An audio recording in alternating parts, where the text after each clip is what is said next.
মানিকপুৰ আৰক্ষীৰ জালত দুটা দুৰ্ধৰ্ষ ডকাইত বঙাইগাঁও জিলাৰ মানিকপুৰ আৰক্ষীয়ে গ্ৰেপ্তাৰ কৰিবলৈ সক্ষম হৈছে এটা পৰিয়ালৰ পৰা ভয় ভাবুকিৰে নগদ ধন লুটি নিয়া দুটা দুৰ্ধৰ্ষ ডকাইতক। ঘটনাৰ বিৱৰণী মতে কালি 28 ডিচেম্বৰ তাৰিখে চিৰাং জিলাৰ তবিতা মুছাহাৰী নামৰ মহিলা এগৰাকীয়ে গেৰুকাবাৰী আৰক্ষী নিৰীক্ষণ চকীত এখন এজাহাৰ দাখিল কৰিছিল যে যোৱা 22 ডিচেম্বৰ তাৰিখে তেওঁৰ পৰিয়ালৰ সদস্যৰ সৈতে তেওঁলোকৰ বাসগৃহৰ পৰা ব্যক্তিগত বাহনত ফুৰিবলৈ আহিছিল।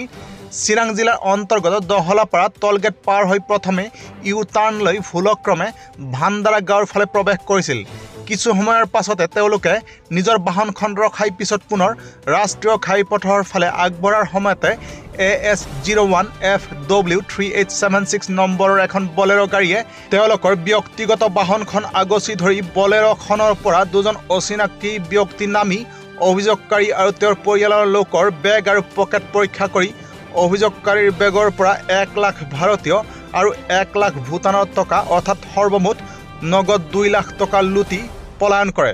মহিলাগৰাকীৰ অভিযোগৰ ভিত্তিত কালি মানিকপুৰ আৰক্ষী থানাই গেৰুকাবাৰী আৰক্ষী নিৰীক্ষণ চকীৰ সহযোগত বিশেষ অভিযান চলাই উক্ত ডকাইতি কাণ্ডত জড়িত দুটা ডকাইতক গ্ৰেপ্তাৰ কৰিবলৈ সক্ষম হোৱাৰ লগতে তেওঁলোকৰ পৰা ডকাইতি কৰি নিয়া 2 লাখ নগদ ধনৰ লগতে উক্ত ডকাইতি কাণ্ডত ব্যৱহাৰ কৰা বলেৰো বাহনখন জব্দ কৰিবলৈ সক্ষম হয়।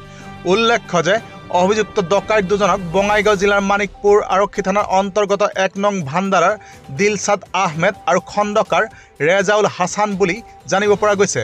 আজি মানিকপুৰ আৰক্ষীয়ে তেওঁলোকৰ বিৰুদ্ধে ভাৰতীয় ন্যায় সংহিতাৰ 319(4) ধাৰাত গোচৰ নং 133/25 ৰুজু কৰি আদালতৰ যোগেদি ন্যায়িক জিম্মালৈ প্ৰেৰণ কৰে।